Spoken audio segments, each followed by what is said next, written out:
वाहिगुरू जी का खालसा वाहिगुरू जी की फतेह। TV84 ਦੇ ਸਾਰੇ ਦਰਸ਼ਕ ਤੇ ਸਰੋਤੇ ਜਿਹੜੇ ਇਸ ਵਕਤ ਸਾਡੇ ਨਾਲ ਨਾਰਥ ਅਮਰੀਕਾ ਦੇ ਵਿੱਚੋਂ ਜੁੜੇ ਹੋਏ ਆ ਜਾਂ ਫਿਰ ਫੇਸਬੁੱਕ ਰਾਹੀਂ ਦੁਨੀਆ ਭਰ ਦੇ ਵਿੱਚ ਸਾਨੂੰ ਦੇਖ ਰਹੇ ਆ, ਉਹਨਾਂ ਸਾਰਿਆਂ ਦਾ ਮੈਂ ਅਮਰਵੀਰ ਸਿੰਘ ਅੱਜ ਇਸ ਪ੍ਰੋਗਰਾਮ ਦੇ ਵਿੱਚ ਤਹਿ ਦਿਲੋਂ ਸਵਾਗਤ ਕਰਦਾ।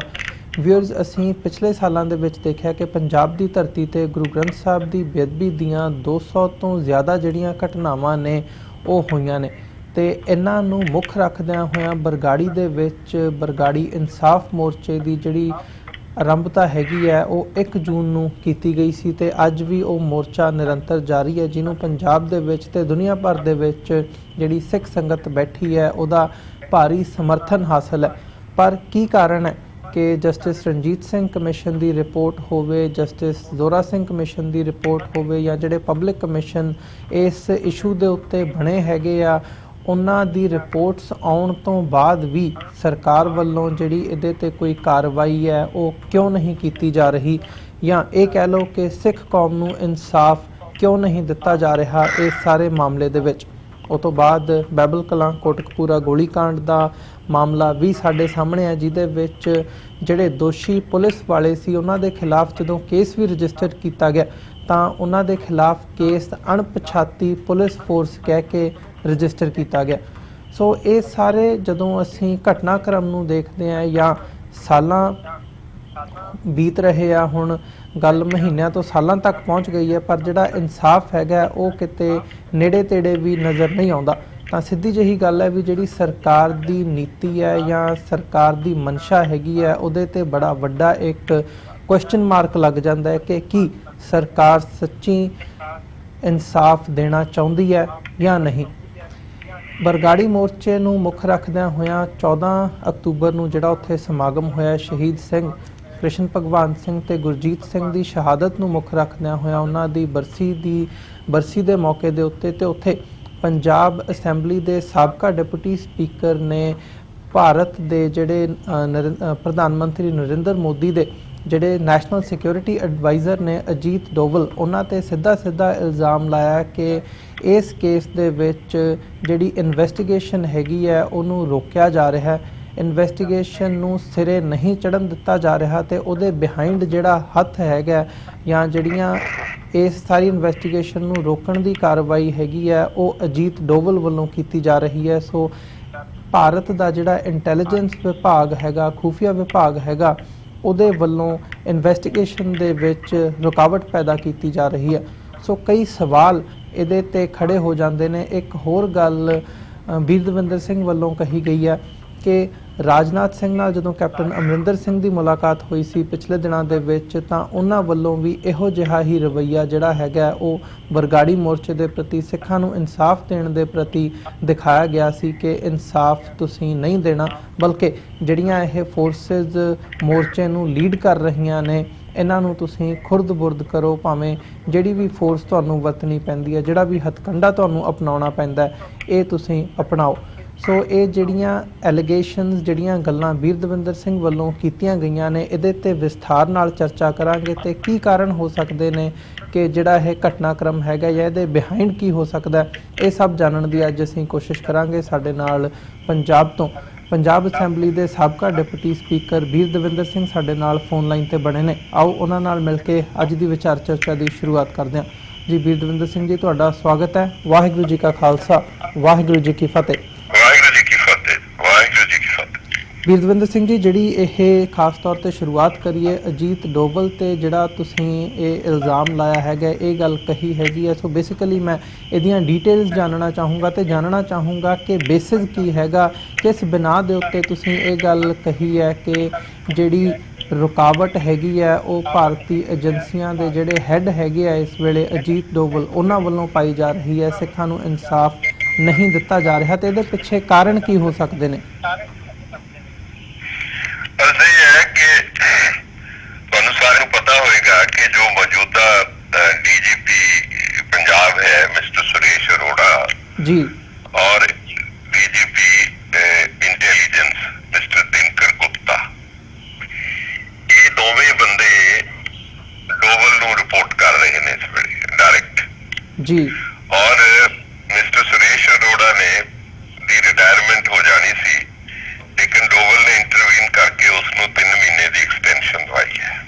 ਜੀ ਜਿਸ ਵੇਲੇ ਪੰਜਾਬ ਅਸੈਂਬਲੀ ਵਿੱਚ 28 ਅਗਸਤ ਨੂੰ ਜਸਟਿਸ ਰਣਜੀਤ ਸਿੰਘ ਕਮਿਸ਼ਨ ਦੀ ਰਿਪੋਰਟ ਤੇ ਡਿਬੇਟ ਹੋਈ ਹੈ ਤੇ ਅਸੈਂਬਲੀ ਨੇ ਇੱਕ ਮੋਸ਼ਨ ਪਾਸ ਕੀਤਾ ਹੈ ਕਿ ਇਹਨਾਂ ਬੰਦਿਆਂ ਦੇ ਖਿਲਾਫ ਸਾਰੀ ਕਾਰਵਾਈ ਕੀਤੀ ਜਾਏ, ਕੇਸਸ ਜਿਹੜੇ ਨੇ ਉਹ CBI ਤੋਂ ਵਾਪਸ ਲਏ ਜਾਣ, ਦੋਸ਼ੀ ਫੜੇ ਜਾਣ। ਬੜੀ ਸਖਤ ਡਿਬੇਟ ਹੋਈ ਔਰ ਉਹਦਾ ਨਤੀਜਾ ਜਿਹੜਾ ਸੀ ਉਸ ਯੂਨਾਨਿਮਸ ਮੋਸ਼ਨ 'ਚ ਨਿਕਲਿਆ ਜੀ। ਉਸ ਤੋਂ ਬਾਅਦ ਹਦਾਇਤ ਕੀਤੀ ਗਈ ਸੀ DGP ਨੂੰ ਕਿ ਜਿਹੜੇ ਪੁਲਿਸ ਵਾਲੇ ਨੇਮ ਕੀਤੇ ਨੇ ਉਹਨਾਂ ਨੂੰ ਗ੍ਰਿਫਤਾਰ ਕੀਤਾ ਜਾਏ, ਉਹਨਾਂ ਦੇ ਬਾਈ ਨੇਮ ਪਰਚਾ ਦਰਜ ਕੀਤਾ ਜਾਏ ਜੀ। DGP ਨੇ ਆਨਾਕਾਨੀ ਕੀਤੀ ਕਿ ਨਹੀਂ, ਗ੍ਰਿਫਤਾਰ ਨਹੀਂ ਕੀਤੇ ਜਾਣੇ ਔਰ ਉਹ ਜਿਹੜੇ ਦੋਸ਼ੀ ਪੁਲਿਸ ਅਫਸਰ ਨੇ ਉਹ ਮਿਲੇ ਵੀ ਆ ਕੇ DGP ਨੂੰ ਤੇ DGP ਨੇ ਪੁਲਿਸ ਵਾਲਿਆਂ ਦੀ ਪੱਕ ਪੂਰੀ ਤੇ ਜਿਹੜੀ ਬਹੁਤ ਸਾਰੇ ਪ੍ਰੈਸ਼ਰ ਇੱਕ ਤੀਸਰੀ FIR ਸਿਟੀ ਕੋਟ ਕਪੂਰਾ 'ਚ ਦਰਜ ਕੀਤੀ, ਉਹ ਵੀ DGP ਦੀ ਹਦਾਇਤ ਮੁਤਾਬਕ ਅਣਪਛਾਤੇ ਪੁਲਿਸੀਆਂ ਦੇ ਖਿਲਾਫ ਕੀਤੀ ਜੀ। ਜਦ ਕਿ ਜਿਹੜੀ ਜਸਟਿਸ ਰਣਜੀਤ ਸਿੰਘ ਕਮਿਸ਼ਨ ਦੀ ਰਿਪੋਰਟ ਆ ਉਹਦੇ 'ਚ ਪੁਲਿਸੀਏ ਜਿਨ੍ਹਾਂ ਨੇ ਗੋਲੀ ਚਲਾਈ, ਜਿਨ੍ਹਾਂ ਗੋਲੀਆਂ ਨਾਲ ਸਿੰਘ ਸ਼ਹੀਦ ਹੋਏ ਨੇ, ਭਾਈ ਕ੍ਰਿਸ਼ਨ ਭਗਵਾਨ ਸਿੰਘ ਤੇ ਗੁਰਜੀਤ ਸਿੰਘ, ਉਹਨਾਂ ਨੂੰ ਨਾਮਜ਼ਦ ਕੀਤਾ ਹੋਇਆ ਸੀ ਜੀ। ਲੇਕਿਨ ਅਰੋੜਾ ਨੇ ਕਿਸੇ ਪੁਲਿਸੀਏ ਨੂੰ ਨਾਮਜ਼ਦ ਨਹੀਂ ਕੀਤਾ। ਜਿਹੜਾ ਭਾਰਤ ਦਾ ਨੈਸ਼ਨਲ ਸਿਕਿਉਰਿਟੀ ਐਡਵਾਈਜ਼ਰ ਹੈ ਅਜੀਤ ਡੋਵਲ, ਤੁਸੀਂ ਪੜ੍ਹਿਆ ਹੋਣਾ, ਉਹਨੇ ਆਪਣੀ ਕਿਤਾਬ 'ਚ ਲਿਖਿਆ ਕਿ ਮੈਂ ਜਦੋਂ ਪੰਜਾਬ ਦੇ ਹਾਲਾਤ ਖਰਾਬ ਸੀ, ਆਪਰੇਸ਼ਨ ਬਲੂ ਸਟਾਰ ਹੋਇਆ, ਉਦੋਂ ਕ੍ਰਿਕਸ਼ੇ ਵਾਲੇ ਦਾ ਭੇਸ ਧਾਰ ਕੇ ਅੰਮ੍ਰਿਤਸਰ ਵਿੱਚ ਸਾਰਾ ਕੁਝ ਕਰ ਰਿਹਾ ਸੀ, ਜੀ ਬਿਲਕੁਲ ਤੇ ਤੈਨਾਤ ਸੀ ਔਰ ਇੱਕ ਪਾਕਿਸਤਾਨ ਦੇ ਫੌਜੀ ਅਫਸਰ ਬਣ ਕੇ ਦਰਬਾਰ ਸਾਹਿਬ ਵਿੱਚ ਉਹਨਾਂ ਸੁਰੱਖਿਆ ਏਜੰਸੀਆਂ ਦਾ ਨੁਮਾਇੰਦਾ ਬਣ ਕੇ ਉੱਥੇ ਵਿਚਰ ਰਿਹਾ ਸੀ ਜੀ ਤੇ ਰਿਕਸ਼ਾ ਚਲਾਉਂਦਾ ਸੀ। ਉਸ ਵੇਲੇ ਵੀ ਇਹ ਜਿਹੜਾ ਵਿਅਕਤੀ ਹੈ ਇਹ ਪੰਜਾਬ ਦੇ ਸਾਰੇ ਹਾਲਾਤ ਦੀ ਜਿਹੜੀ ਦੇਖ ਰੇਖ ਹੈਗੀ ਹੈ ਉਹ ਕਰ ਰਿਹਾ ਸੀ। ਹੁਣ ਤਾਂ ਉਹ ਨੈਸ਼ਨਲ ਸਿਕਿਉਰਿਟੀ ਐਡਵਾਈਜ਼ਰ ਹੈ। ਰਾਹ ਤੇ IB ਈਵਨ ਡਿਫੈਂਸ ਸਾਰੀਆਂ ਫੋਰਸਸ ਉਹਨੂੰ ਰਿਪੋਰਟ ਕਰਦੀਆਂ ਨੇ ਜੀ। ਇਸ ਵੇਲੇ ਉਹ ਸਭ ਤੋਂ ਮਜ਼ਬੂਤ ਆਦਮੀ ਹੈ। ਜੇ ਮੈਂ ਕਹਾਂ ਕਿ ਪ੍ਰਧਾਨ ਮੰਤਰੀ ਨਰਿੰਦਰ ਮੋਦੀ ਨਾਲੋਂ ਵੀ ਉਹ ਜ਼ਿਆਦਾ ਸਮਰੱਥ ਅਧਿਕਾਰੀ ਹੈਗਾ ਜੀ ਤੇ RSS ਦਾ ਕਾਰਿਆਕਰਤਾ ਹੈ। ਉਹ ਹਰ ਚੀਜ਼ ਜਿਹੜੀ ਜੋ ਵੀ ਪੰਜਾਬ ਵਿੱਚ ਹੋ ਰਹੀ ਹੈ ਉਸ ਦੀਆਂ ਡਾਇਰੈਕਸ਼ਨ ਜਿਹੜੀਆਂ ਨੇ ਅਜੀਤ ਡੋਵਲ ਤੋਂ ਆ ਰਹੀਆਂ ਜੀ। ਪਰ ਇਹ ਦੋਵੇਂ ਅਫਸਰ ਡਾਇਰੈਕਟ ਉਸ ਤੋਂ ਸਾਰੀਆਂ ਹਦਾਇਤਾਂ ਲੈ ਰਹੇ ਨੇ ਜੀ। ਅਰੋੜਾ ਤੇ ਦਿਨਕਰ ਗੁਪਤਾ ਕਿਉਂਕਿ ਇੰਟੈਲੀਜੈਂਸ ਦਾ DGP ਹੈਗਾ ਪੰਜਾਬ ਦੇ ਵਿੱਚ, ਲਾਈਨ 'ਚ ਅੱਗੇ DGP ਬਣਨ ਵਾਸਤੇ। ਸੁਰੇਸ਼ ਅਰੋੜੇ ਨੂੰ ਉਹਨਾਂ ਨੇ 3 ਮਹੀਨੇ ਦੀ ਐਕਸਟੈਂਸ਼ਨ ਸੈਂਟਰ ਨੇ ਦੇ ਹੀ ਦਿੱਤੀ ਹੈ ਜੀ। ਇਸ ਲਈ ਜਿਹੜੀਆਂ ਕੀ ਪੋਜੀਸ਼ਨ ਨੇ ਉਹਦੇ ਤੇ ਅਜੀਤ ਡੋਵਲ ਨੇ ਆਪਣੇ ਬੰਦੇ ਜਿਹੜੇ ਨੇ ਉਹਨਾਂ ਨੂੰ ਬਿਠਾਇਆ ਹੋਇਆ ਜੀ। ਔਰ ਕਸ਼ਮੀਰ ਦੀ ਸਾਰੀ ਪਾਲਿਸੀ ਜਿਹੜੀ ਹੈਗੀ ਹੈ ਉਹ ਵੀ ਅਜੀਤ ਡੋਵਲ ਹੈਂਡਲ ਕਰ ਰਿਹਾ। ਤੁਸੀਂ ਦੇਖਿਆ ਈਵਨ ਕੌਮਾਂਤਰੀ ਪੱਧਰ ਤੇ ਵੀ ਜਿਹੜੀਆਂ ਮੀਟਿੰਗਸ ਵਗੈਰਾ ਹੁੰਦੀਆਂ ਨੇ ਉਹਦੇ 'ਚ ਵੀ ਅਜੀਤ ਡੋਵਲ ਹੀ ਇਜ਼ ਦੀ ਕੀ ਫਿਗਰ। ਇਹ ਇੱਕ ਬਹੁਤ ਵੱਡਾ ਸਿੱਖ ਕੌਮ ਦਾ ਅਪਸਰਚ ਹੈ ਜੀ, ਜਿਸ ਨੂੰ ਭਾਰਤ ਦੀ ਜਿਹੜੀ ਸਰਕਾਰ ਹੈਗੀ ਹੈ ਉਹ ਇੱਕ ਵੱਖਰੇ ਨਜ਼ਰੀਏ ਤੋਂ ਵੇਖ ਰਹੀ ਹੈ। ਔਰ ਅਜੀਤ ਡੋਵਲ ਕਿਉਂਕਿ ਉਹ IB ਦਾ ਬੰਦਾ, ਪੁਰਾਣਾ ਇੰਟੈਲੀਜੈਂਸ ਦਾ ਵੱਡਾ ਅਫਸਰ ਹੈ, ਉਹ ਇਹ ਸਮਝ ਰਿਹਾ ਕਿ ਇਹ ਸਭ ਅਪਸਰਜ ਜਿਹੜੀ ਸਿੱਖਾਂ ਦੀ ਹੈਗੀ, ਗੁਰੂ ਗ੍ਰੰਥ ਸਾਹਿਬ ਦੀ ਅਜ਼ਮਤ ਦੇ ਦੁਆਲੇ ਜਿਹੜੀ ਸਾਰੀ ਵਿਸ਼ਵ ਦੀ ਸਿੱਖ ਕੌਮ ਇਕੱਠੀ ਹੋ ਰਹੀ ਹੈ ਜੀ, ਉਹ ਇਸ ਨੂੰ ਠੀਕ ਨਹੀਂ ਸਮਝਦਾ। ਸਿੱਖਾਂ ਦੇ ਇਕੱਠਾ ਹੋਣਾ ਜਾਂ ਸਿੱਖ ਪਾਵਰ ਦਾ ਇਮਰਜ ਹੋਣਾ ਜ਼ਮੀਨੀ ਪੱਧਰ ਤੇ ਜੀ। ਹਾਂਜੀ, ਔਰ ਬਾਦਲਾਂ ਦਾ ਅਲੱਗ ਥਲੱਗ ਹੋ ਜਾਣਾ। ਬਾਦਲ ਕਿਉਂਕਿ BJP ਦੇ ਨਾਲ ਪਾਰਟਨਰ ਹੈਗੇ ਨੇ ਜੀ, ਉਹਨਾਂ ਦਾ ਪੰਜਾਬ ਦੀ ਪੋਲਿਟੀ ਚੋਂ ਅਲੱਗ ਥਲੱਗ ਹੋਣਾ ਇਹ ਬੜਾ ਡਿਸਟਰਬ ਕਰ ਰਿਹਾ ਦਿੱਲੀ ਨੂੰ। ਦਿੱਲੀ ਦੀ ਪ੍ਰਤੀਨਿਧਤਾ ਭਾਵੇਂ ਰਾਜਨਾਥ ਕਰ ਰਿਹਾ ਹੋਵੇ, ਦਿੱਲੀ ਦੇ ਮਾਈਂਡ ਦੀ ਭਾਵੇਂ ਡੋਵਲ ਕਰ ਰਿਹਾ ਹੋਵੇ, ਭਾਵੇਂ ਮੋਦੀ ਕਰ ਰਿਹਾ ਹੋਵੇ, ਨਰਿੰਦਰ ਮੋਦੀ ਜੀ, ਉਹ ਸਾਰੇ ਉਸ ਦ੍ਰਿਸ਼ਟੀ ਨਾਲ ਹੀ ਪੰਜਾਬ ਦੀ ਸਾਰੀ ਸਿਚੁਏਸ਼ਨ ਨੂੰ ਖਾਸ ਕਰਕੇ ਸਿੱਖ ਸਮੁਦਾਇ ਦੇ ਲੋਕਾਂ ਦਾ ਇਸ ਤਰ੍ਹਾਂ ਲੱਖਾਂ ਦੀ ਗਿਣਤੀ ਵਿੱਚ ਸ਼ਾਂਤਮਈ ਢੰਗ ਨਾਲ ਇਕੱਠਾ ਹੋਣਾ, ਰੋਸ ਦਾ ਪ੍ਰਗਟਾਵਾ ਕਰਨਾ, ਇਸ ਇਕਜੁੱਟਤਾ ਨੂੰ ਉਹ ਇੱਕ ਵੱਖਰੀ ਦ੍ਰਿਸ਼ਟੀ ਤੋਂ ਦੇਖ ਰਹੇ ਨੇ। ਇਸ ਕਰਕੇ ਇਸ ਨੂੰ ਖੰਡਾਉਣਾ ਚਾਹੁੰਦੇ ਨੇ, ਸਿੱਖਾਂ ਦੇ ਸਬਰ ਨੂੰ ਅਜ਼ਮਾਉਣਾ ਚਾਹੁੰਦੇ ਨੇ। ਉਹ ਦੇਖਦੇ ਨੇ ਕਿ ਇਹਨੂੰ ਜਿੰਨਾ ਡਿਲੇ ਹੋ ਸਕਦਾ ਕਰੋ। 3 ਸਾਲ ਤੇ ਪਹਿਲੋਂ ਡਿਲੇ ਹੋ ਗਿਆ, ਉਦੋਂ ਵੀ ਡੋਵਲ ਉੱਥੇ ਸੀ ਜਦੋਂ ਬਾਦਲ ਚੀਫ ਮਿਨਿਸਟਰ ਸੀ ਔਰ ਸੁਖਬੀਰ ਡਿਪਟੀ ਚੀਫ ਮਿਨਿਸਟਰ ਸੀ।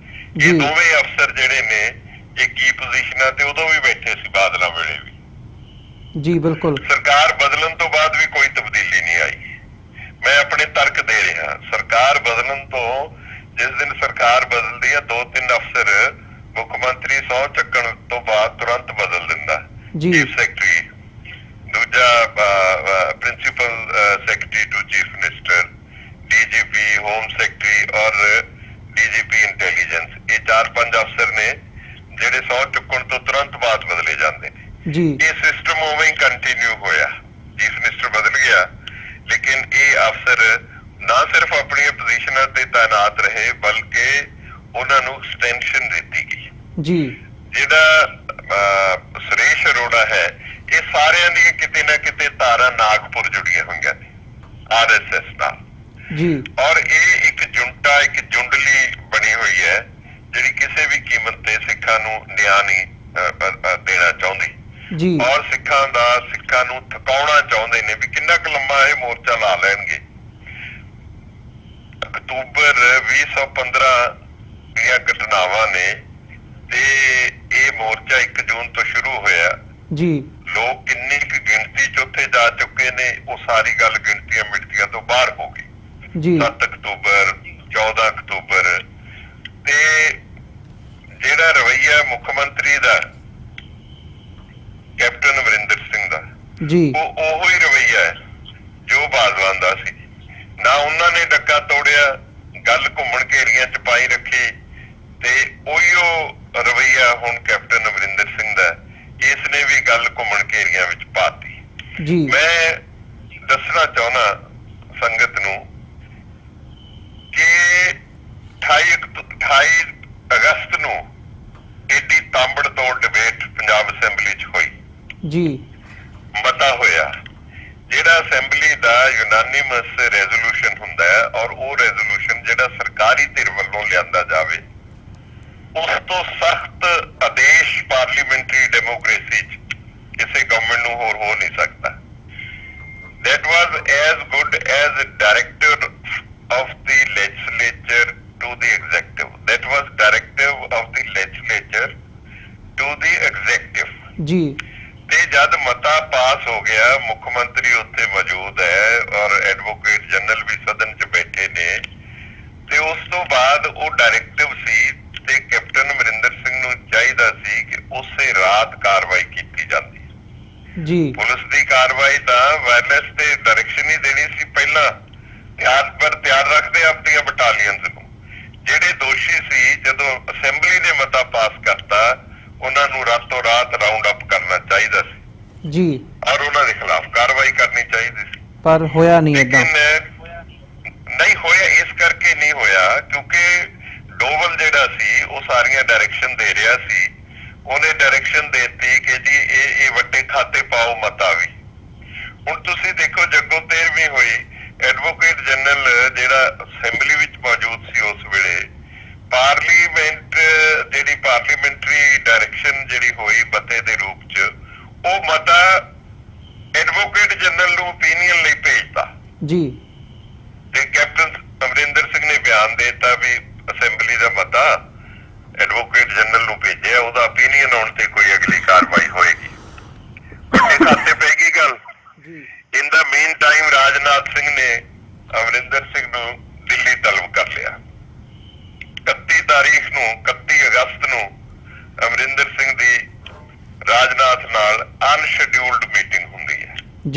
ਮੇਰਾ ਇਹ ਸਵਾਲ ਹੈ ਕਿ ਉਹ ਦੱਸਣ ਕਿ ਅਨਸ਼ਡਿਊਲਡ ਮੀਟਿੰਗ ਜਿਹੜੀ ਹੈਗੀ ਆ, ਅਨਸਟਰਕਚਰਡ ਮੀਟਿੰਗ ਹੋਮ ਮਿਨਿਸਟਰ ਨਾਲ ਹੋਈ ਹੈ, ਕਿਉਂ ਹੋਈ? ਜੀ। ਇਸੇ ਤਰ੍ਹਾਂ 2 ਦਿਨ ਬਾਅਦ ਪ੍ਰਾਈਮ ਮਿਨਿਸਟਰ ਨਾਲ ਅਨਸਟਰਕਚਰਡ ਮੀਟਿੰਗ ਹੁੰਦੀ ਹੈ। ਪਹਿਲੀ ਵਾਰੀ ਹੈ ਕਿ ਵਿਦਆਊਟ ਪ੍ਰੀ ਡਿਟਰਮਿਨਡ ਏਜੰਡਾ ਜੀ ਇਹ 2 ਮੀਟਿੰਗਾਂ ਚੀਫ ਮਿਨਿਸਟਰ ਦੀਆਂ ਹੁੰਦੀਆਂ ਨੇ। ਔਰ ਉਸ ਤੋਂ ਬਾਅਦ ਜਦੋਂ ਚੀਫ ਮਿਨਿਸਟਰ ਆਉਂਦਾ ਹੈ ਉਹਦੇ ਤੇਵਰ ਬਦਲ ਜਾਂਦੇ ਨੇ, ਉਹ ਬਿਲਕੁਲ ਯੂ ਟਰਨ ਲੈ ਲੈਂਦਾ ਔਰ ਇਹ ਕਹਿੰਦਾ ਵੀ ਜੀ ਇਹ ਦੇਖਾਂਗੇ ਜੀ, ਹਲੇ ਤਾਂ ਮਾਮਲਾ CBI ਕੋਲ ਹੈ, CBI ਤੋਂ ਲੈਨੇ ਆ, ਇਹ ਕਰਦੇ ਆ, ਉਹ ਕਰਦੇ ਆ, ਸਲਾਹ ਮਸ਼ਵਰੇ ਕਰਾਂਗੇ। ਟੋਟਲੀ ਹੀ ਵਾਜ਼ ਅ ਚੇਂਜਡ ਪਰਸਨ। ਉਸ ਤੋਂ ਬਾਅਦ ਉਹਨਾਂ ਨੂੰ ਖੁੱਲਾ ਟਾਈਮ ਦਿੱਤਾ ਗਿਆ ਪੁਲਿਸ ਵਾਲਿਆਂ ਨੂੰ ਜਿਨ੍ਹਾਂ ਨੇ ਗੋਲੀਆਂ ਚਲਾਈਆਂ ਕਿ ਉਹ ਹਾਈ ਕੋਰਟ ਵਿੱਚ ਚਲੇ ਜਾਣ। ਇਹ ਟਾਈਮ ਜਿਹੜੇ ਸੀ ਇੰਨੇ ਦਿਨ 10-15 ਦਿਨ ਗਵਾਏ।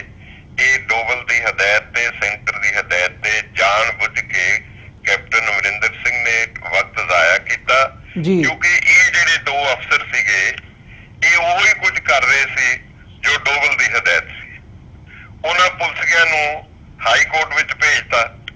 ਜਦ ਹਾਈ ਕੋਰਟ ਵਿੱਚ ਮਾਮਲਾ ਲੱਗਿਆ, ਉਹੀ ਐਡਵੋਕੇਟ ਜਨਰਲ ਜਿਹਨੂੰ ਕਮਿਸ਼ਨ ਦੀ ਰਿਪੋਰਟ ਤੇ ਅਸੈਂਬਲੀ ਦਾ ਮਤਾ ਭੇਜਿਆ ਗਿਆ ਸੀ, ਅਤੁਲ ਨੰਦਾ, ਉਹ ਗੈਰ ਹਾਜ਼ਰ ਰਿਹਾ ਜੀ, ਉਹ ਪੇਸ਼ ਹੀ ਨਹੀਂ ਹੋਇਆ।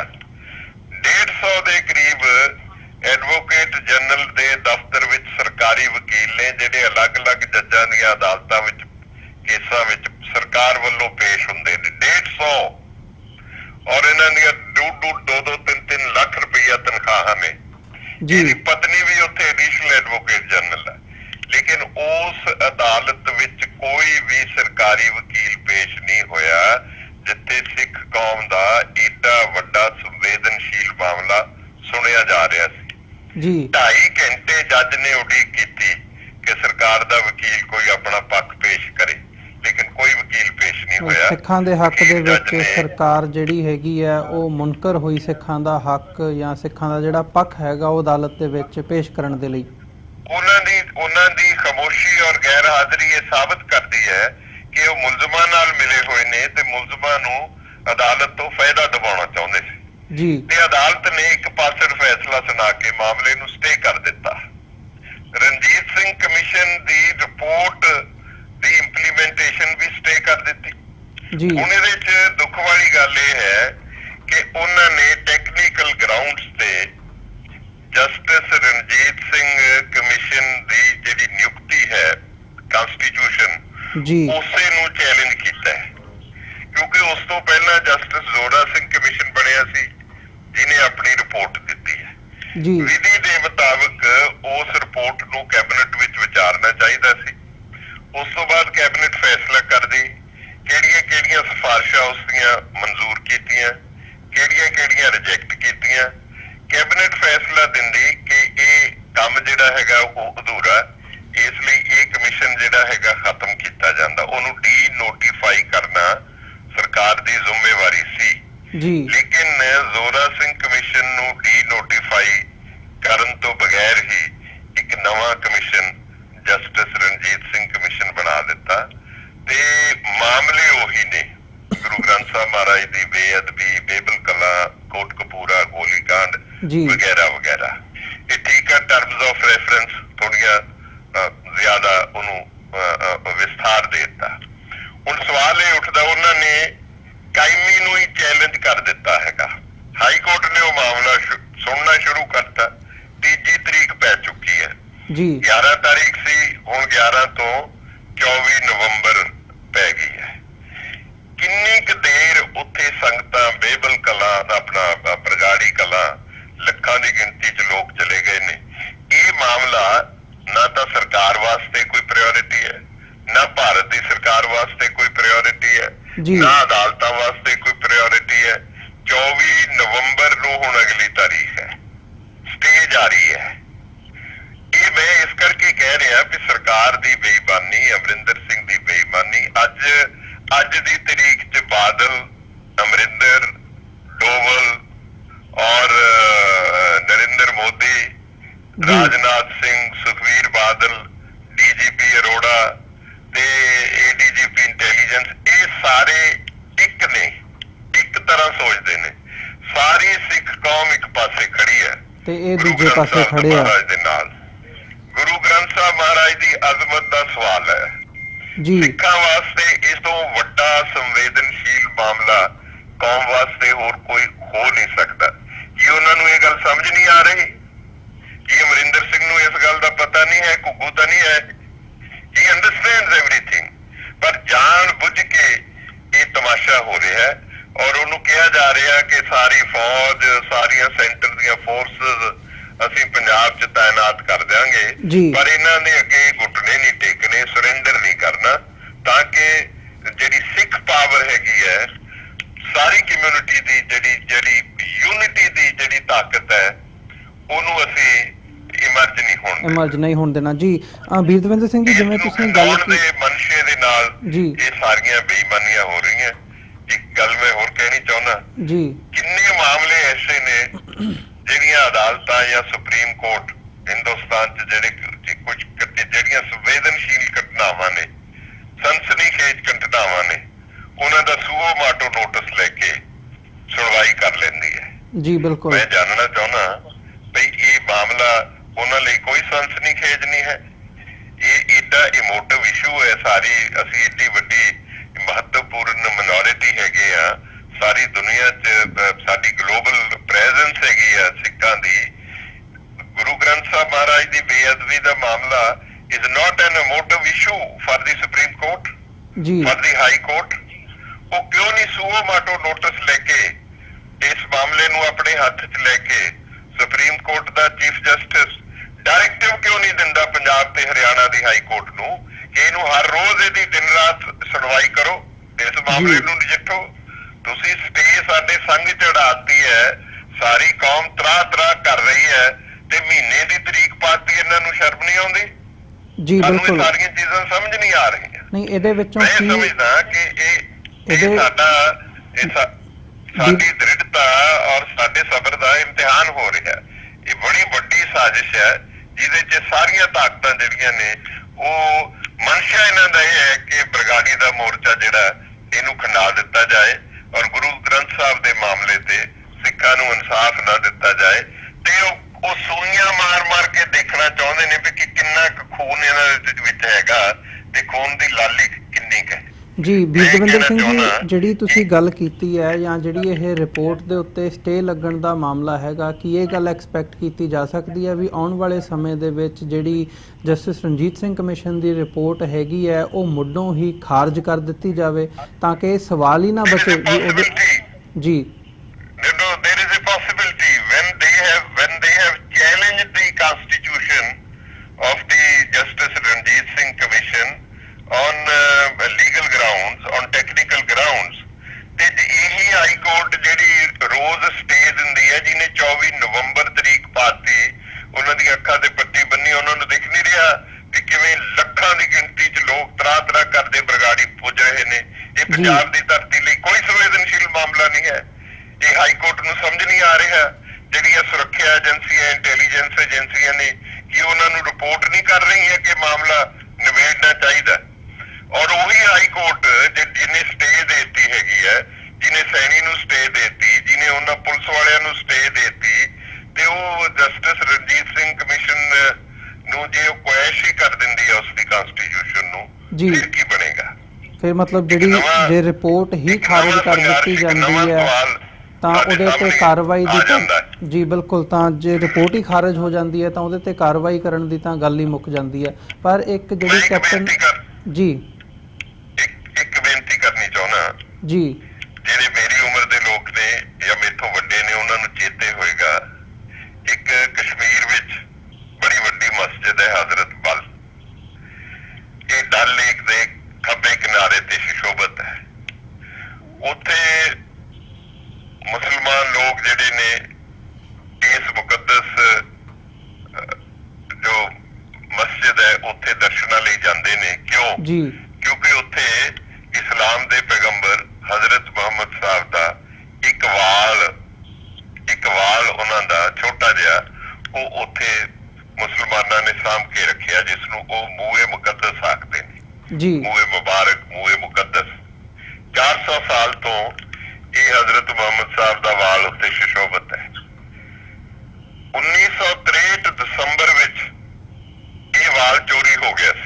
हजरत मोहम्मद साहब का 1963 ਵਿੱਚ ਜਵਾਹਰ ਲਾਲ ਨਹਿਰੂ ਹਿੰਦੁਸਤਾਨ ਦੇ ਪ੍ਰਧਾਨ ਮੰਤਰੀ ਸੀ।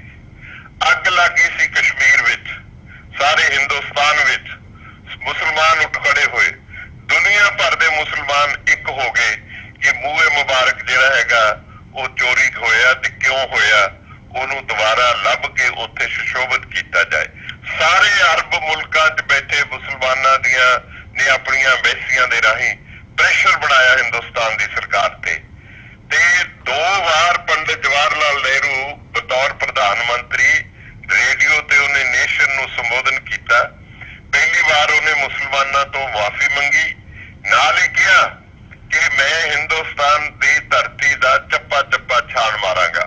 Government of India assure you that we will search each inch of the land, ਜਿੱਥੇ ਉਹ ਮੁਕੱਦਸ ਜਿਹੜਾ ਮੂਹੇ ਮੁਬਾਰਕ ਹੈ ਉਸ ਨੂੰ ਲੱਭ ਕੇ ਬਰਾਮਦ ਕੀਤਾ ਜਾਏਗਾ ਜੀ। ਤੇ ਮੈਂ ਦੇਸ਼ ਵਾਸੀਆਂ ਨੂੰ ਕਹਿਣਾ ਕਿ ਉਹ ਸ਼ਾਂਤ ਰਹਿਣ, ਮੁਸਲਮਾਨਾਂ ਨੂੰ ਕਹਿਣਾ ਸ਼ਾਂਤ ਰਹਿਣ, ਸਰਕਾਰ ਆਪਣਾ ਫਰਜ਼ ਨਿਭਾਏਗੀ। ਤੇ 1 ਜਨਵਰੀ 1964 ਨੂੰ ਮੂਹੇ ਮੁਬਾਰਕ ਲੱਭ ਲਏ ਜਾਂਦੇ ਨੇ, ਰਿਕਵਰ ਕਰਕੇ ਦੁਬਾਰਾ ਉਸ ਮਸਜਿਦ ਜੋ ਹਜ਼ਰਤ ਬਲ ਹੈ ਉਸ ਦੇ ਵਿੱਚ ਸੁਭਾਇਮਾਨ ਕਰ ਦਿੱਤੇ। ਇਟ ਟੁਕ 1 ਈਅਰ ਤੇ 1 ਜਨਵਰੀ 1964 ਨੂੰ ਦੁਬਾਰਾ ਪ੍ਰਧਾਨ ਮੰਤਰੀ ਫੇਰ ਸਾਰੀ ਨੇਸ਼ਨ ਨੂੰ ਸੰਬੋਧਨ ਕਰਦਾ ਕਿ ਜਿਹੜਾ ਅਸੀਂ ਇਕਰਾਰ ਕੀਤਾ ਸੀ, ਵਾਅਦਾ ਕੀਤਾ ਸੀ, ਉਹ ਅਸੀਂ ਪੂਰਾ ਕੀਤਾ। ਤੇ ਮੈਂ ਅਸ਼ੋਰ ਕਰਦਾ ਦੇਸ਼ ਦੇ ਲੋਕਾਂ ਨੂੰ ਤੇ ਘੱਟ ਗਿਣਤੀਆਂ ਨੂੰ ਕਿ ਅਜਿਹੀ ਗੱਲ ਹਿੰਦੁਸਤਾਨ ਵਿੱਚ ਦੁਬਾਰਾ ਨਹੀਂ ਵਾਪਰੇਗੀ। ਮੈਂ ਪੁੱਛਣਾ ਚਾਹੁੰਦਾ ਅੱਜ ਦੇ ਪ੍ਰਧਾਨ ਮੰਤਰੀ ਨੂੰ, ਸਾਡਾ ਤਾਂ ਗੁਰੂ ਹੀ ਚੋਰੀ ਹੋ ਗਿਆ, ਗੁਰੂ ਗ੍ਰੰਥ ਸਾਹਿਬ ਮਹਾਰਾਜ ਦੇ ਸਰੂਪ ਚੋਰੀ ਹੋ ਗਏ, ਤੇ ਇਹ ਪ੍ਰਧਾਨ ਮੰਤਰੀ ਅੱਜ ਤੱਕ ਚੁੱਪ ਕਿਉਂ ਆ? ਉਹਨੇ ਕਿਉਂ ਨਹੀਂ ਇਸ ਗੱਲ ਤੇ ਅਫਸੋਸ ਜ਼ਾਹਰ ਕੀਤਾ? ਉਹਨੇ ਕਿਉਂ ਨਹੀਂ ਅਸ਼ੋਰੈਂਸ ਦਿੱਤੀ ਸਿੱਖਾਂ ਨੂੰ ਕਿ ਅਸੀਂ ਹਰ ਚੰਦ ਕੋਸ਼ਿਸ਼ ਕਰਾਂਗੇ, ਜਿਨ੍ਹਾਂ ਲੋਕਾਂ ਨੇ ਇਹ ਪਾਪ ਕੀਤਾ ਘਿਨਾਉਣਾ ਉਹਨਾਂ ਨੂੰ ਫੜ ਕੇ ਜੇਲ੍ਹਾਂ 'ਚ ਡੱਕਾਂਗੇ, ਜਿਨ੍ਹਾਂ ਨੇ ਗੋਲੀਆਂ ਚਲਾਈਆਂ ਨੇ ਉਹਨਾਂ ਤੇ ਉਲਟਾ ਗੋਲੀਆਂ ਚਲਾਈਆਂ ਗਈਆਂ ਸਿੱਖਾਂ ਤੇ ਜਿਹੜੇ ਰੋਸ ਪ੍ਰਗਟ ਕਰਦੇ ਸੀ, ਰੋਸ ਪ੍ਰਗਟ ਕਰਦੇ ਸ਼ਾਂਤਮਈ ਸਿੱਖਾਂ ਤੇ ਗੋਲੀਆਂ ਚਲਾ ਕੇ ਉਹਨਾਂ ਨੂੰ ਸ਼ਹੀਦ ਕੀਤਾ ਗਿਆ। ਨਾ ਬੇਅਦਬੀ ਵਾਲੇ ਫੜੇ, ਨਾ ਗੋਲੀਆਂ ਚਲਾਉਣ ਵਾਲੇ ਫੜੇ। ਅੱਜ 3 ਸਾਲ ਹੋ ਗਏ ਨੇ। 14 ਅਕਤੂਬਰ 2018 ਨੂੰ ਅਸੀਂ 3ਜੀ ਬਰਸੀ ਬਰਗਾੜੀ ਕਲਾਂ ਵਿੱਚ ਉਹਨਾਂ ਸ਼ਹੀਦਾਂ ਦੀ ਮਨਾ ਕੇ ਹਟੇ ਹਾਂ। This is the situation which I wish to share with the members of my community all over the globe.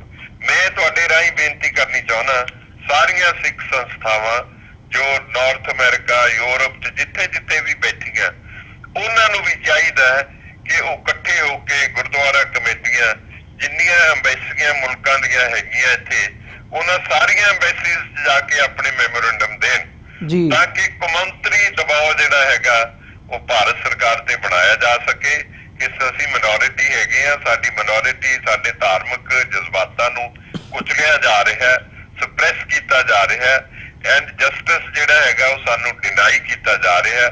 ਇੱਕ ਮਾਹੌਲ ਜਿਹੜਾ ਹੈ ਉਹ ਕੌਮਾਂਤਰੀ ਪੱਧਰ ਤੇ ਇੰਟਰਨੈਸ਼ਨਲ ਪ੍ਰੈਸ਼ਰ ਜਿਹੜਾ ਹੈਗਾ ਕਮਿਊਨਿਟੀਜ਼ ਦਾ ਬਿਲਡ ਕਰਨ ਦੀ ਲੋੜ ਹੈਗੀ ਹੈ, ਬਣਨਾ ਚਾਹੀਦਾ ਜੀ। ਬਿਲਕੁਲ ਬੀਰਦਵਿੰਦਰ ਸਿੰਘ ਜੀ, ਜਾਂਦੇ ਜਾਂਦੇ ਇੱਕ ਸਵਾਲ ਮੈਂ ਤੁਹਾਨੂੰ ਜ਼ਰੂਰ ਪੁੱਛਣਾ ਚਾਹੂੰਗਾ। ਜਿਵੇਂ ਕੈਪਟਨ ਅਮਰਿੰਦਰ ਸਿੰਘ ਬਾਰੇ ਤੁਸੀਂ ਗੱਲ ਕੀਤੀ ਹੈ ਕਿ ਜਦੋਂ ਪੰਜਾਬ ਅਸੈਂਬਲੀ ਦੇ ਵਿੱਚ ਯੂਨੈਨਿਮਸਲੀ ਮਤਾ ਪਾਸ ਕੀਤਾ ਗਿਆ ਜਸਟਿਸ ਰਣਜੀਤ ਸਿੰਘ ਕਮਿਸ਼ਨ ਦੀ ਰਿਪੋਰਟ ਦੇ ਹੱਕ ਦੇ ਵਿੱਚ, ਸਿੱਖਾਂ ਦੇ ਹੱਕ ਦੇ ਵਿੱਚ, ਹੱਕਾਂ ਦੇ ਲਈ, ਪਰ ਬਾਅਦ ਦੇ ਵਿੱਚ ਰਾਜਨਾਥ ਸਿੰਘ ਦੇ ਨਾਲ ਜਦੋਂ ਉਹਨਾਂ ਦੀ ਮੁਲਾਕਾਤ ਹੁੰਦੀ ਹੈ ਤੇ ਉੱਪਰੋਂ ਦਿੱਲੀ ਵੱਲੋਂ ਪ੍ਰੈਸ਼ਰ ਪੈਂਦਾ ਤਾਂ ਉਹ ਯੂ ਟਰਨ ਮਾਰ ਲੈਂਦੇ ਆ ਕੈਪਟਨ ਅਮਰਿੰਦਰ ਸਿੰਘ, ਉਹਨਾਂ ਦੀ ਬੋਲੀ ਬਦਲ ਜਾਂਦੀ ਹੈ।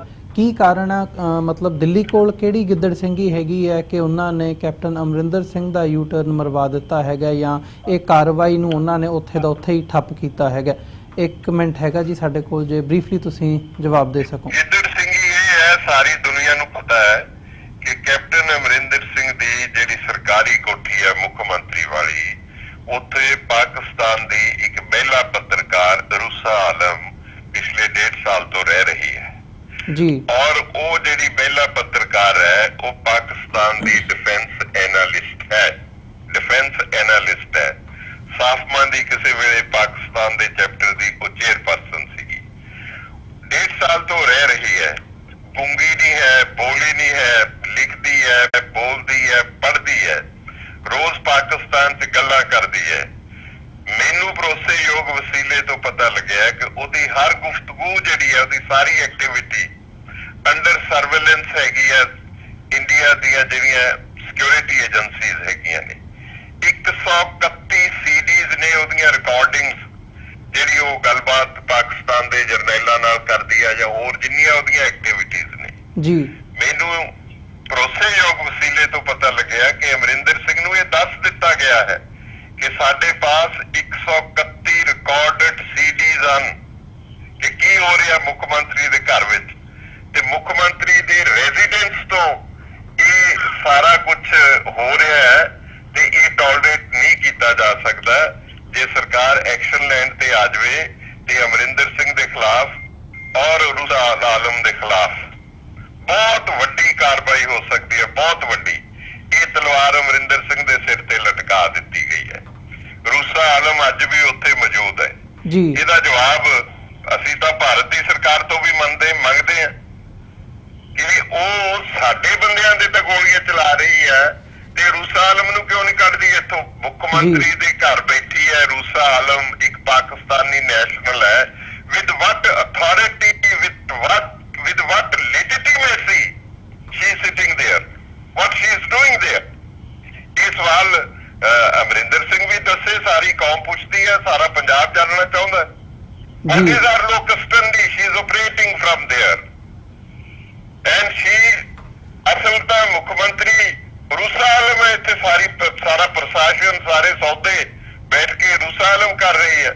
ਇਹ ਸਾਰਾ ਕੁਝ ਭਾਰਤ ਸਰਕਾਰ ਨੂੰ ਪਤਾ ਹੈ, ਸਾਰੀਆਂ ਏਜੰਸੀਆਂ ਨੂੰ ਪਤਾ ਹੈ, ਔਰ ਉਹਨਾਂ ਨੇ ਇਹਦੀ ਸੰਘੀ ਘੁੱਟ ਕੇ ਗੋਡਾ ਰੱਖ ਕੇ ਇਹਨੂੰ ਇਹ ਸਿੱਖ ਕੌਮ ਦੇ ਖਿਲਾਫ ਭੁਗਤ ਰਿਹਾ, ਕਿਉਂਕਿ ਇਹ ਉਹਦੀ ਸਭ ਤੋਂ ਦੁੱਖ ਦੀ ਰਗ ਹੈਗੀ ਹੈ। ਇਸ ਕਰਕੇ ਸਾਨੂੰ ਨਿਆਂ ਨਹੀਂ ਮਿਲ ਰਿਹਾ। ਜੋ ਦਿੱਲੀ ਚਾਹ ਰਹੀ ਹੈ ਉਹੀ ਕਰ ਰਿਹਾ ਹੈਗਾ। ਕੋਈ ਵੀ ਚੀਜ਼ ਉਸ ਦੀ ਮੁਤਜ਼ਾਦ ਨਹੀਂ ਹੈ ਜੋ ਪਹਿਲੀ ਸਰਕਾਰ ਨਾਲੋਂ ਡਿਫਰੈਂਟ ਹੋਵੇ। ਬਾਦਲਾਂ ਨੂੰ ਬਚਾਉਣਾ ਚਾਹੁੰਦੀ ਹੈ ਦਿੱਲੀ ਦੀ ਸਰਕਾਰ, ਸੁਮੇਧ ਸੈਣੀ ਨੂੰ ਬਚਾਉਣਾ ਚਾਹੁੰਦੀ ਹੈ ਦਿੱਲੀ ਦੀ ਸਰਕਾਰ, ਤੇ ਇਹ ਉਹੀ ਕੁਝ ਕੈਪਟਨ ਅਮਰਿੰਦਰ ਸਿੰਘ ਕਰ ਰਿਹਾ ਹੈ। ਕੈਪਟਨ ਅਮਰਿੰਦਰ ਸਿੰਘ, ਮੈਂ ਤਾਂ ਪਹਿਲੇ ਦਿਨ ਕਹਿ ਦਿੱਤਾ ਸੀ, ਕੈਪਟਨ ਅਮਰਿੰਦਰ ਸਿੰਘ ਦੇ ਹੁੰਦਿਆਂ ਬਾਦਲਾਂ ਨੂੰ ਹੱਥਕੜੀ ਨਹੀਂ ਲੱਗ ਸਕਦੀ। ਅੱਜ ਸਾਰੀ ਕੌਮ ਇੱਕ ਪਾਸੇ ਇਕਜੁੱਟ ਹੋ ਕੇ ਖੜ ਗਈ ਹੈ ਬਾਦਲਾਂ ਦੇ ਖਿਲਾਫ, ਸੈਣੀ ਦੇ ਖਿਲਾਫ ਹੈ। ਜਿਹਨੇ ਸ਼ਿਕਾਰ ਖੇਡਿਆ, ਜਿਨ੍ਹਾਂ ਨੇ ਸਿੱਖ ਨੌਜਵਾਨਾਂ ਦਾ ਸ਼ਿਕਾਰ ਖੇਡਿਆ ਪੰਜਾਬ ਵਿੱਚ, ਹੁਣ ਵੀ ਉਸ ਤਰ੍ਹਾਂ ਦੇ ਹਾਲਾਤ ਇਹ ਬਣਾਉਣ ਜਾ ਰਹੇ ਨੇ। ਇਹਦੀ ਜ਼ਿੰਮੇਵਾਰੀ ਭਾਰਤ ਸਰਕਾਰ ਤੇ ਹੋਏਗੀ, ਇਹਦੀ ਜ਼ਿੰਮੇਵਾਰੀ ਕੈਪਟਨ ਅਮਰਿੰਦਰ ਸਿੰਘ ਤੇ ਹੋਏਗੀ, ਇਹਦੀ ਜ਼ਿੰਮੇਵਾਰੀ ਬਾਦਲ ਪਰਿਵਾਰ ਤੇ ਹੋਏਗੀ। ਲੇਕਿਨ ਕੌਮ, ਮੈਨੂੰ ਇਸ ਗੱਲ ਦੀ ਤਸੱਲੀ ਹੈ ਕਿ ਸਾਰੀ ਸਿੱਖ ਕੌਮ ਇਸ ਵੇਲੇ ਇਕਮੁੱਠ ਹੋ ਰਹੀ ਹੈ। ਤੁਸੀਂ ਸਾਡੀ ਬੜੀ ਵੱਡੀ ਸ਼ਕਤੀ ਹੋ, ਜਿਹੜੇ ਸਾਡੇ ਭਰਾ ਦੇਸ਼ਾਂ ਵਿਦੇਸ਼ਾਂ 'ਚ ਵਸਦੇ ਨੇ। ਤੁਹਾਡੀਆਂ ਅਰਦਾਸਾਂ, ਤੁਹਾਡੀਆਂ ਦੁਆਵਾਂ, ਮੈਂ ਪਹਿਲਾਂ ਵੀ ਬੇਨਤੀ ਕੀਤੀ ਸੀ ਕਿ ਹਰ ਰੋਜ਼ ਅਰਦਾਸ ਵਿੱਚ ਇਹ ਜ਼ਰੂਰ ਕਹੋ ਕਿ ਸੱਚੇ ਪਾਤਸ਼ਾਹ ਕੌਮ ਨੂੰ ਤਾਕਤ ਬਖਸ਼ੋ, ਕੌਮ ਨੂੰ ਏਕਾ ਬਖਸ਼ੋ, ਤਾਂ ਕਿ ਕੌਮ ਇਸ ਸੰਕਟ ਦੇ ਵਿੱਚੋਂ ਕਾਮਯਾਬ ਹੋਵੇ ਔਰ ਖਾਲਸੇ ਦੀ ਜਿੱਤ ਹੋਵੇ, ਔਰ ਗੁਰੂ ਗ੍ਰੰਥ ਸਾਹਿਬ ਮਹਾਰਾਜ ਦੀ ਅਜ਼ਮਤ ਉਹ ਹੋਰ ਵੱਡੀ ਹੋਵੇ। ਤੇ ਸਾਨੂੰ ਸਾਡੇ ਇਸ਼ਟ ਨੂੰ, ਇਸ਼ਟ ਹੈ ਸਾਡਾ ਗੁਰੂ ਗ੍ਰੰਥ ਸਾਹਿਬ, ਸ਼ਬਦ ਗੁਰੂ ਸਾਡਾ ਇਸ਼ਟ ਹੈ, ਉਹਨੂੰ ਮੰਨਣ ਦੀ, ਉਹਨੂੰ ਪੂਜਣ ਦੀ ਔਰ ਉਸ ਦੀ ਚੇਤਨਾ ਨੂੰ ਨਮੂਦਾਰ ਹੋਣ ਵਾਸਤੇ ਸੱਚੇ ਪਾਤਸ਼ਾਹ ਸਾਡੀ ਮਦਦ ਕਰੋ। ਜੀ ਬਿਲਕੁਲ ਵੀਰ ਦਵਿੰਦਰ ਸਿੰਘ ਜੀ, ਹਰ ਸਿੱਖ ਨੂੰ ਹਰ ਰੋਜ਼ ਕਰਨੀ ਚਾਹੀਦੀ ਜੀ। ਬਿਲਕੁਲ, ਸਾਡਾ ਸਮਾਂ ਨਹੀਂ ਇਜਾਜ਼ਤ ਦਿੰਦਾ ਗੱਲਬਾਤ ਨੂੰ ਹੋਰ ਅੱਗੇ ਵਧਾਈਏ। ਆਲਰੇਡੀ ਅਸੀਂ ਸਮਾਂ ਜਿਹੜਾ ਹੈਗਾ ਉਹ ਲੰਘਾ ਚੁੱਕੇ ਹਾਂ। ਸੋ ਅੱਜ ਮੈਂ ਇੱਥੇ ਹੀ ਜਿਹੜਾ ਪ੍ਰੋਗਰਾਮ ਹੈਗਾ ਸਾਡਾ ਇਹ ਉਹਦੀ ਸਮਾਪਤੀ ਹੈਗੀ ਹੈ। ਸੋ ਤੁਹਾਡਾ ਬਹੁਤ ਬਹੁਤ ਧੰਨਵਾਦ ਹੈ, ਤੁਸੀਂ ਆਪਣਾ ਸਮਾਂ ਕੱਢ ਕੇ ਸਾਡੇ ਨਾਲ ਇਹ ਸਾਰੇ ਇਸ਼ੂ ਦੇ ਉੱਤੇ ਵਿਚਾਰਾਂ ਦੀ ਸਾਂਝ ਪਾਈ ਹੈ। ਆਉਣ ਵਾਲੇ ਸਮੇਂ ਦੇ ਵਿੱਚ ਵੀ ਜਦੋਂ ਕੋਈ ਨਵੀਂ ਡਿਵੈਲਪਮੈਂਟ ਹੁੰਦੀ ਹੈ ਇਸ ਕੇਸ ਦੇ ਵਿੱਚ ਤੁਹਾਡੇ ਨਾਲ ਜ਼ਰੂਰ ਵਿਚਾਰਾਂ ਦੀ ਸਾਂਝ ਪਾਵਾਂਗੇ। ਅੱਜ ਦੇ ਸ਼ੋਅ ਦੇ ਵਿੱਚ ਇੱਥੇ ਹੀ ਇਜਾਜ਼ਤ ਚਾਹਾਂਗੇ ਜੀ ਤੁਹਾਡੇ ਕੋਲੋਂ। ਬਹੁਤ ਬਹੁਤ ਧੰਨਵਾਦ। ਵਾਹਿਗੁਰੂ ਜੀ ਕਾ ਖਾਲਸਾ, ਵਾਹਿਗੁਰੂ ਜੀ ਕੀ ਫਤਿਹ। ਵੀਅਰਸ, ਉਮੀਦ ਕਰਦੇ ਹਾਂ ਕਿ ਜਿਹੜੀ ਅੱਜ ਦੀ ਸਾਡੀ ਇਹ ਗੱਲਬਾਤ ਸੀ ਤੁਹਾਨੂੰ ਜ਼ਰੂਰ ਪਸੰਦ ਆਈ ਹੋਵੇਗੀ। ਸੋ ਜਾਂਦੇ ਜਾਂਦੇ ਤੁਹਾਡੇ ਚਰਨਾਂ ਦੇ ਵਿੱਚ ਬੇਨਤੀ ਵੀ ਹੈਗੀ ਹੈ, TV84 ਨੂੰ ਅੱਗੇ ਵਧਾਉਣ ਦੇ ਲਈ, ਚੱਲਦਾ ਰੱਖਣ ਦੇ ਲਈ ਸਾਨੂੰ ਤੁਹਾਡੀ ਸਹਾਇਤਾ ਦੀ ਲੋੜ ਹੈ। TV84 ਨੂੰ ਡੋਨੇਟ ਕਰਨ ਦੇ ਲਈ ਤੁਸੀਂ ਸਾਡੀ ਵੈਬਸਾਈਟ www.tv84.tv ਤੇ ਜਾ ਕੇ ਸਾਨੂੰ ਡੋਨੇਟ ਕਰ ਸਕਦੇ ਹੋ ਤੇ ਮੰਥਲੀ ਡੋਨੇਸ਼ਨਸ ਦੇ ਲਈ ਪਲੈਜ ਕਰ ਸਕਦੇ ਹੋ। ਜੇ ਚੈੱਕ ਰਾਹੀਂ ਡੋਨੇਸ਼ਨਸ ਭੇਜਣੀਆਂ ਚਾਹੁੰਦੇ ਹੋ ਤਾਂ TV84 ਦੇ ਨਾਂ ਦਾ ਚੈੱਕ ਬਣਾ ਕੇ ਤੁਸੀਂ ਸਾਨੂੰ ਸਾਡੇ ਐਡਰੈਸ ਤੇ ਮੇਲ ਕਰ ਸਕਦੇ ਹੋ। 3601 37th Avenue, Long Island City, New York 11101। Website ਇੱਕ ਵਾਰ ਫਿਰ ਦੱਸਦੇ ਹਾਂ www.tv84.tv। ਇਸੇ ਦੇ ਨਾਲ ਵਿਊਅਰਸ ਅਸੀਂ ਅੱਜ ਦੇ ਪ੍ਰੋਗਰਾਮ ਦੇ ਵਿੱਚ ਇੱਥੇ ਹੀ ਤੁਹਾਡੇ ਕੋਲੋਂ ਇਜਾਜ਼ਤ ਚਾਹਾਂਗੇ। ਦੁਬਾਰਾ ਫਿਰ ਕੱਲ ਨੂੰ ਤੁਹਾਡੇ ਨਾਲ ਮੁਲਾਕਾਤ ਹੋਵੇਗੀ। ਤਦ ਤੱਕ ਲਈ ਇਜਾਜ਼ਤ ਦਿਓ ਜੀ। ਵਾਹਿਗੁਰੂ ਜੀ ਕਾ ਖਾਲਸਾ, ਵਾਹਿਗੁਰੂ ਜੀ ਕੀ ਫਤਿਹ।